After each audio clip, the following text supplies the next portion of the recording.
Hello, welcome. Jacqueline here again. And for today's video, I will talk about dementia or ang pag-uulyanin. So as all you know, si tatay po ay under my care.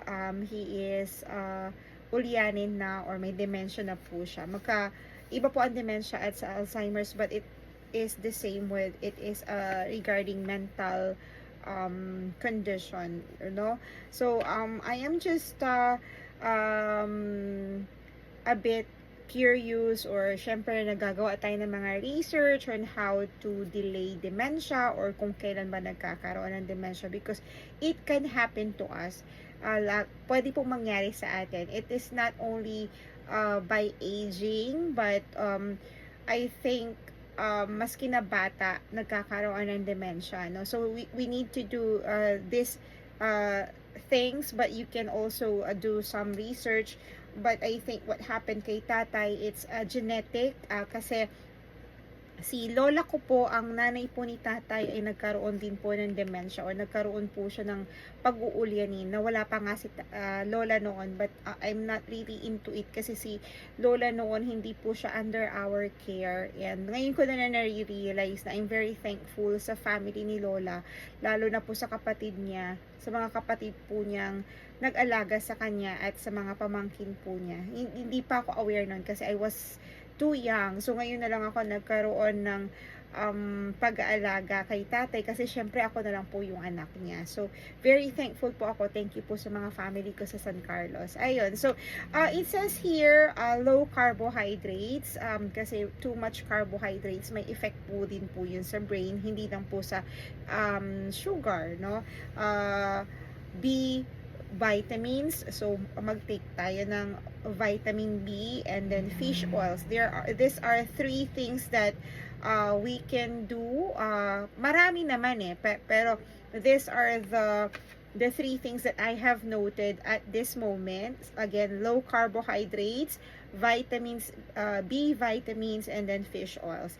This will improve dementia, and of course, 99% it is preventable if we take care of ourselves. Okay, so some of the advocate says that we stay social. So hindi lang sa social media, but of course social media is the most easiest that we can do because we can read, we can learn, we can watch, and pag sinabi natin stay social, we can interact with our friends, with our family members, with our colleagues in the office. What else? Sa church. What else? Sa community. We need to interact. If you are tahimik or if you want to be alone, I would say you should learn how to be social na. Kasi interacting or making communications with other people helps you to at least communicate, diba? You will interact and then napapractice yung utak natin sa pagsasalita natin. Pangit naman na magsasalita tayo na mag-isa lang, 'di ba? So we need to converse, we need to interact with other people.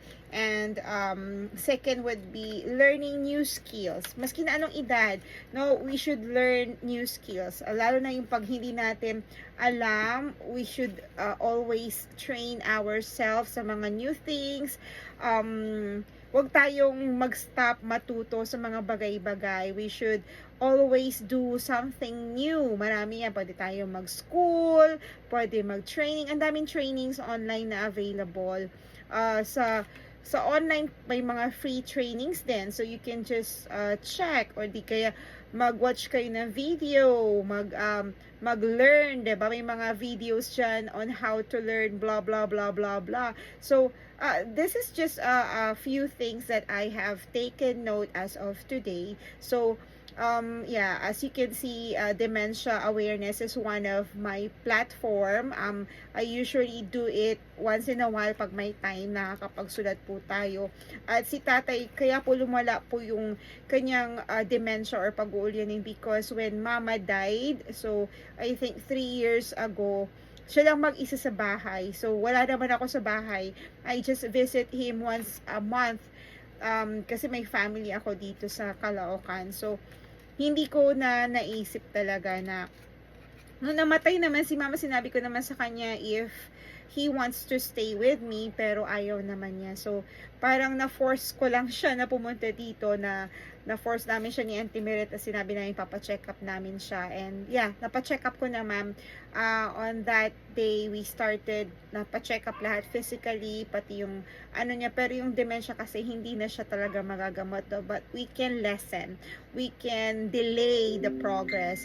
So, yan, ngayon tuloy-tuloy pa rin, nakakainis, no, nakakakulit, yun yung mga bagay-bagay, maski sabihin natin, intindihin natin, mahirap, pero just be patient, maging patient lang po tayo, kasi wala naman na ako magagawa, wala akong choice, hindi ko naman na siya po pwedeng ibalik sa Dumpay mag-isa, hindi ko yun option.